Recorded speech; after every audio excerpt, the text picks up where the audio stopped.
Kaylee, you will never be forgotten. We will live fight for you every day with your mentality in our mind. We love you so much.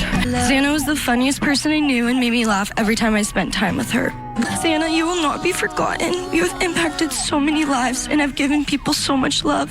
It was always someone you could count on to make you smile and cheer up your mood. And I feel so lucky to have shared so many great memories with him. This is Case Note Studio.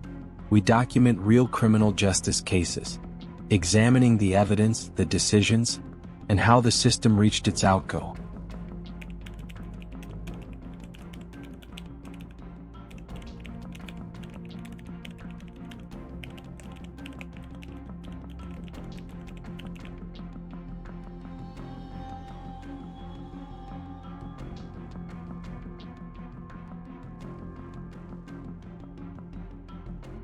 Look at these four friends in an apartment. This will be their last moment alive. They are frozen in time, smiles caught in phone photos, arms wrapped around each other, faces lit by the soft glow of a college weekend. Nothing about the image warns you what's coming. Nothing suggests that, within hours, a quiet off-campus house in Moscow, Idaho will become the center of one of the most haunting murder investigations in modern American history. On the morning of Sunday, November 13, 2022, just before noon, a call is placed to emergency services requesting a welfare check at a rental home near the University of Idaho. The address is 1122 King Road. It's a familiar place to students in town, a lively house where friends come and go, where laughter often spills into the early morning hours. At 11:58 a.m., officers arrive. Inside, they discover something that stops time. Four students are found dead. Within minutes, the street is sealed off. Patrol cars line the road. Investigators move in and out in near silence. The house, once ordinary and loud with life, is transformed into a crime scene. Yellow tape flutters in the cold Idaho air as neighbors watch from a distance, trying to understand what they're seeing. By early afternoon, the victims' names begin to circulate. They are young. They are students. They are deeply loved. Kaylee Goncalves is 21 years old. Madison Mogen is also 21. Xana Kernodle is 20, and Ethan Chapin is 20 as well. In a town of roughly 25,000 people, nearly everyone feels connected, if not directly, then by one degree of separation. The shock ripples outward fast. Stabbed with a knife, but no weapon has been located. Kaylee Goncalves was just weeks away from graduating. She was confident, outspoken, fiercely loyal to her friends, and standing at the edge of a new chapter, with job offers ahead and plans forming. Madison Mogen, her closest friend, balanced her in every way.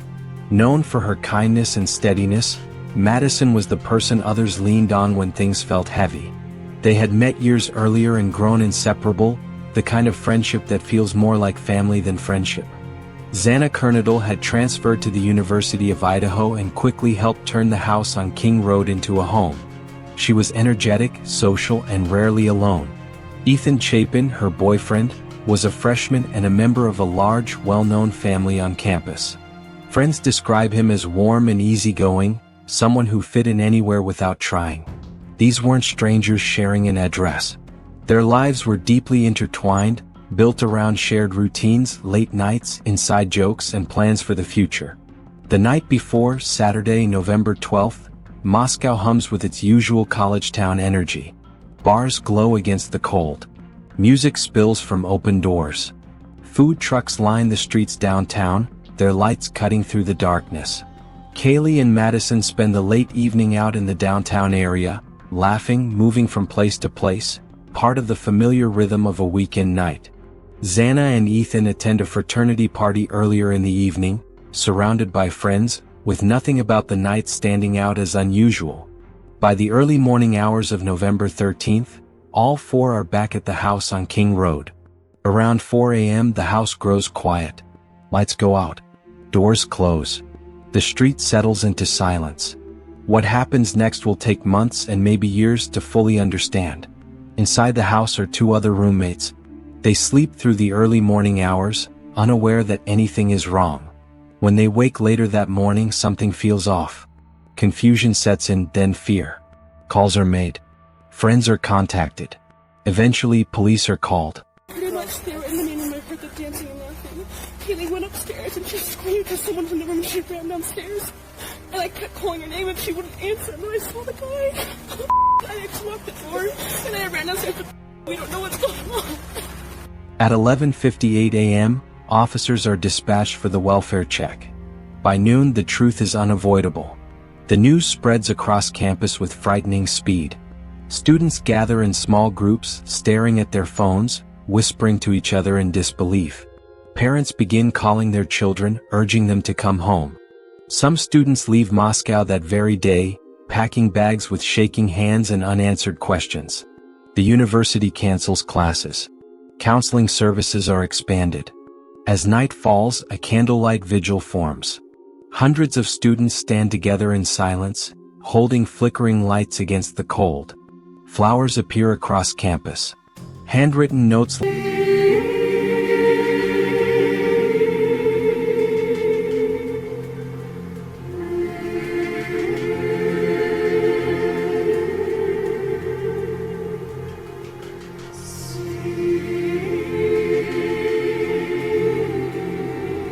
line fences and sidewalks, messages filled with love and disbelief, reminders that these lives mattered. In early press conferences, authorities speak carefully. They confirm the deaths but offer few details.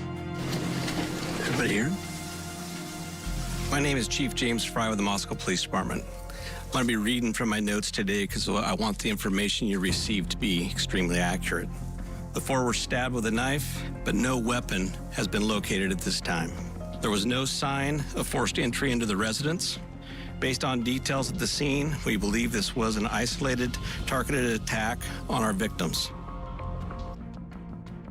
They stress that there is no immediate threat to the public, but reassurance does little to calm the fears settling over the town. Questions dominate every conversation. How did this happen without anyone hearing? Was this attack targeted? Is the person responsible still nearby? Investigators begin canvassing the area immediately. Doors are knocked on. Surveillance footage is collected from nearby homes and businesses. The victims' movements from the night before are reconstructed minute by minute. Yet the house on King Road yields more questions than answers. Within days, the case explodes onto the national stage. News vans roll into Moscow. True crime podcasts rush out emergency episodes. Social media fills with speculation, some thoughtful, much of it reckless. Rumors spread faster than police can correct them. The families grieve in full public view. Parents speak through tears about last texts, last calls, and plans that will never be fulfilled. So that everybody can understand what we lost. Behind the scenes, investigators work around the clock. As the days pass, police quietly widen their scope. This is no longer just a local case. State and federal resources are brought in. Analysts begin mapping movements, timelines, and patterns. One detail, initially easy to overlook, starts surfacing in internal discussions. A white sedan seen moving through the neighborhood in the early morning hours. At first, it's just one vehicle among many. Then it becomes something more. Weeks later, authorities make a public request for information about a white Hyundai Elantra that was in the area around the time of the killings. The announcement sends shockwaves through the public. Tips pour in by the thousands. Hotlines and email inboxes flood with leads. Somewhere out there, investigators believe, is a driver who knows something or someone critical. By late November, Moscow feels changed. Streets empty earlier than before. Porch lights stay on through the night. Students double-check locks and walk in pairs. Parents hesitate before sending their children back to campus. And still there is no arrest. No named suspect. No public explanation. Only a growing sense that the answer exists, quietly being assembled piece by piece.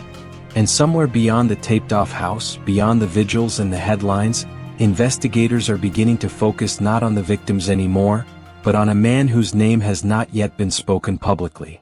A man whose life, movements, and digital footprint are about to collide with this case in a way no one sees coming. While the town waits and the families mourn, Police zero in on a pattern hidden in surveillance footage, cell phone data, and a car that doesn't belong in the night. They don't announce it yet, but the clock is already ticking toward an arrest that will stun the nation. The break in the case doesn't arrive with sirens or headlines. It comes quietly, buried inside databases, timestamps, and files that don't respond to fear, speculation, or public pressure. While the world waits for answers, investigators begin to narrow their focus. The question is no longer what happened inside the house on King Road. It becomes who could have moved through that night unseen, and how the evidence could prove it. On December 30, 2022, police arrest Bryan Kohberger at his parents' home in Albrightsville, Pennsylvania. He is 28 years old. Kohberger is not from Moscow, Idaho. He is a graduate student in criminology at Washington State University, located just across the Idaho-Washington border in Pullman, roughly a 15-minute drive from the victim's home. The irony is immediate and unsettling. A man studying crime, studying criminals, now accused in one of the most disturbing murder cases in recent memory. At the time of his arrest, Kohberger had recently completed his first semester as a PhD student. His academic focus included criminal behavior, decision-making, and forensic processes. Classmates would later describe him as intelligent but socially distant, sometimes intense, sometimes awkward. Nothing overtly violent. Nothing that, on the surface, screams suspect. But investigators are not focused on personality. They are focused on patterns. According to court documents released later, Kohberger's cell phone data shows him leaving the Pullman area late on the night of November 12 and traveling toward Moscow in the early hours of November 13. Surveillance cameras capture a white sedan, later identified as a white Hyundai Elantra, making multiple passes near the King Road neighborhood during the window when investigators believe the killings occurred. The vehicle's movements stand out. It circles the area. It makes repeated turns. It moves slowly in a way prosecutors later argue suggests familiarity with the neighborhood or active searching. Then, at a critical point during the early morning hours, Kohberger's phone stops reporting location data. Prosecutors say this is consistent with the device being turned off or placed in airplane mode. Later that same morning, the phone reconnects to cellular networks as it travels back toward Pullman. On their own, none of these details prove guilt. Together, prosecutors argue, they form a timeline that places Kohberger exactly where investigators believe the killer was during the murders. Inside the house on King Road, investigators find what becomes the most pivotal piece of physical evidence in the case: a knife sheath left behind at the scene. On the sheath is a single source of male DNA. Using forensic genealogy techniques, investigators compare the unknown DNA profile to public databases. The process narrows the results to a specific family line. After obtaining discarded items linked to Kohberger, police confirm a match. The DNA does not explain motive. It does not explain intent. But according to prosecutors, it places Kohberger at the center of the crime scene in a way that is difficult to ignore. Earlier in the investigation, police had publicly asked for help locating a white Hyundai Elantra seen near King Road. Thousands of tips poured in from across the country. Kohberger owned one. Further analysis of surveillance footage from businesses, residential cameras, and traffic systems shows a vehicle matching his Elantra traveling routes consistent with his cell phone data. The timing aligns. The paths overlap. Prosecutors describe it as convergence, digital footprints narrowing until they point toward a single suspect. When Kohberger is taken into custody on December 30th, he waives extradition and is flown back to Idaho. He appears in court in early January 2023. His expression is flat. His posture is rigid. He says little. The charges are severe. 4 counts of first-degree murder and 1 count of burglary. The courtroom is packed. The victims' families are present. The silence is heavy. As the months pass, prosecutors outline a case built almost entirely on forensic and digital evidence.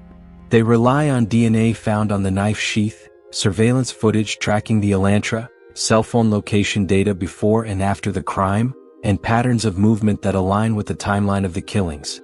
There is no public confession. No known eyewitness who places Kohberger inside the house. This is a modern case, quiet and technical, built not on dramatic moments but on data points stacked carefully together. The defense responds aggressively. Kohberger's attorneys challenge nearly every element of the prosecution's case. They question the reliability of cell phone location data. They scrutinize how the DNA evidence was collected, stored, and processed. They argue that surveillance footage shows a type of car, not a specific vehicle tied definitively to Kohberger. They emphasize the absence of direct eyewitness testimony. In court filings, the defense argues that assumptions are being layered into conclusions, and that reasonable doubt still exists. Throughout 2023 and 2024, hearings focus on evidence admissibility, timelines, and procedural integrity. Cameras capture Kohberger sitting silently as arguments unfold around him. He rarely reacts. For the families, each hearing reopens wounds that never had time to heal. For the public, it is a reminder that justice moves slowly, especially in cases built on technology rather than confession. As of the most recent proceedings, Bryan Kohberger remains charged but not convicted. The case is still pending trial. Prosecutors maintain confidence in their evidence, while the defense remains committed to dismantling it piece by piece. No verdict has been reached. No sentence has been imposed. The outcome will not be decided by headlines or speculation, but by how jurors weigh science, technology, and doubt. Regardless of what the court ultimately decides, the impact of the case is permanent. 4 families live with empty rooms and unanswered questions. The University of Idaho has re-examined safety, housing, and security measures. Moscow, Idaho will forever be linked to a crime that shattered its sense of quiet normalcy. Beyond this town, the case raises larger questions. How much can we trust digital trails? Does forensic technology bring us closer to the truth, or simply introduce new forms of uncertainty? And how do we balance data-driven justice with the very human presence of doubt? This case is not only about a house on King Road. It is about how modern investigations unfold in silence, built detail by detail, and how sometimes the loudest answers come from the smallest things left behind. I will call you what you are. Sociopath, psychopath, murderer.